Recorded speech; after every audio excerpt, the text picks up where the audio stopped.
Forward TV. The world is thinking.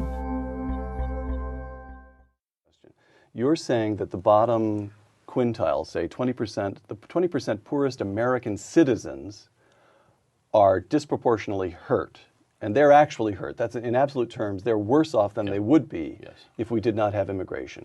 So the question would be, what is the moral argument on which you prefer the well-being of the bottom quintile of American citizens, who, although they may be worse off, are still better off than those poor folks in Mexico? Under what is the argument that permits you, in good conscience, to prefer the well-being of these people over the well-being of middle-class folks or working folks in El Paso over the poor folks in Ciudad Juarez who want to move to El Paso?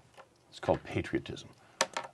We have a greater obligation to our fellow Americans than we do to foreigners. That is a moral statement. It's not a factual statement in some sense. In other words, you can disagree with that. And there are a lot of people who do. The Wall Street Journal, I have to say, disagrees with that, doesn't see the what one philosopher calls concentric circles of obligation, where your own family is most important to you, your countrymen, and then humanity as a whole.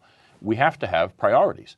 And there are going to be those who say impoverishing American poor people a little bit is worth the increase in income, the significant increase in income that an immigrant would experience coming from, say, Central America. Right.